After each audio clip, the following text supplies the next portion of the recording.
News पर के सफर में अब सोशल अड्डा का रुख करते हैं, जहां आज बात हो गया अयोध्या के राम मंदिर की। मंदिर की व्यवस्था संभालने वाले श्री राम जन्मभूमि तीर्थ क्षेत्र ने रामलला के दर्शन के समय में आज से नया बदलाव लागू कर दिया है। तीर्थ क्षेत्र के ट्रस्टी अनिल मिश्रा के मुताबिक महाकुंभ के दौरान भीड़ होने के बाद अब फिर से भक्तों की संख्या सामान्य होने पर दर्शन के समय में बदलाव किया गया है।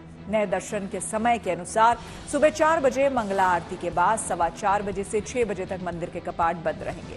सुबह 6 बजे श्रृंगार आरती के बाद सुबह 6:30 बजे से 11:50 तक श्रद्धालु प्रभु श्री राम के दर्शन कर सकेंगे। इसके बाद 10 मिनट के लिए कपाट बंद रहेंगे। दोपहर 12 बजे भोग आरती के बाद 12:30 बजे तक दर्शन की व्यवस्था रहेगी। इसके बाद दोपहर 1 बजे तक कपाट बंद रहेंगे। फिर दोपहर 1 से शाम 6:50 तक मंदिर के कपाट दर्शन के लिए खुले रहेंगे। शाम 7 बजे संध्या आरती होगी और फिर रात 9:45 तक श्रद्धालु दर्शन कर सकते हैं। इसके बाद रात 10 बजे तक कपाट बंद रहेंगे और शयन आरती के बाद रात 10:15 बजे मंदिर के कपाट बंद हो जाएंगे। वहीं अयोध्या में महाकुंभ की वजह पिछले 1.5 महीने से भीड़ उमड़ने के कारण नगर निगम अधिकारियों को एक अनोखी समस्या का सामना करना पड़ा है।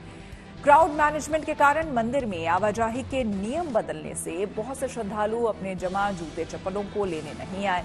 नगर निगम के अधिकारियों के अनुसार मंदिर के प्रवेश द्वार पर प्रतिदिन लाखों जूते चप्पल जमा हो रहे हैं, जिन्हें जेसीबी मशीनों से इकट्ठा कर ट्रॉलियों में लादकर 4 से 5 किलोमीटर दूर एक जगह पर डंप किया जा रहा है। जानकारी के मुताबिक रामपथ पर स्थित मंदिर के मुख्य प्रवेश द्वार गेट नंबर 1 पर श्रद्धालुओं से उनके जूते चप्पल जमा करने के लिए कहा जाता है।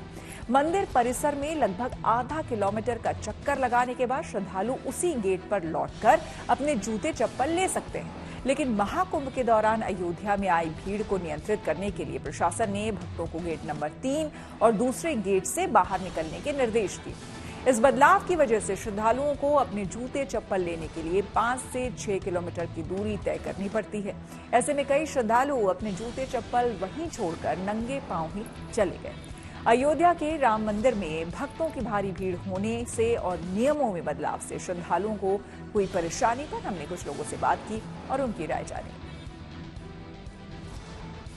व्यवस्था एक तरह से भीड़ को रोकने के लिए या भीड़ में भगदड़ ना मचे उसके लिए तो ठीक थी, लेकिन जो आम आदमी अयोध्या आ रहा है उनके लिए बहुत सी सुविधा होनी चाहिए, जैसे कि उत्तम शौचालय की व्यवस्था होनी चाहिए। इतनी बड़ी भीड़ आई है अयोध्या में, उनके लिए शौचालय की व्यवस्था नहीं थी, जूता चप्पल रखने की व्यवस्था नहीं थी, सामान रखने की व्यवस्था नहीं थी, पानी पीने की व्यवस्था नहीं थी। बस कुछ व्यवस्था यही सब थी कि जिनसे उन लोगों को काफी दिक्कतें हुई।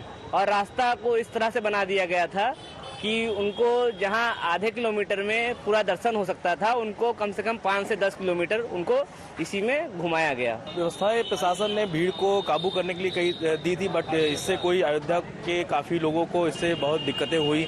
हम लोगों के व्यापार में काफ़ी दिक्कतें हुई, चाहे सामान का आवागमन हुआ, चाहे बच्चों को स्कूल छोड़ना हुआ, चाहे जो है कोई लोकल पब्लिक को कहीं अपने ही कार्य से जाना हुआ, तो उसके लिए बहुत ही दिक्कतों का सामना करना पड़ा था।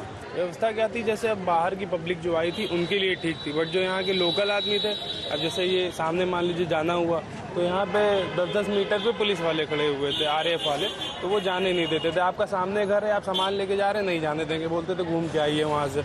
ये सारी चीजें थी। बाहर की पब्लिक के लिए व्यवस्था ठीक थी। अब जैसे राम मंदिर किसी को दर्शन के लिए जाना है तो यहाँ से निकला सामने राजा फाटक से, उसको नए घाट जाना पड़ेगा पहले, उससे पहले कोई कट नहीं था। ये चीजें हैं।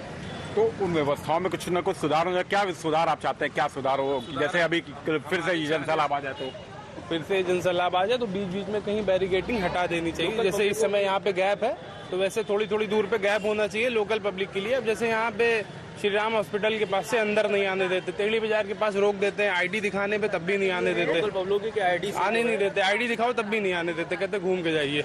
अब हम लोग घूमेंगे तो फिर बाहर की पब्लिक आएगी तो घूमती ही रहेगी ना।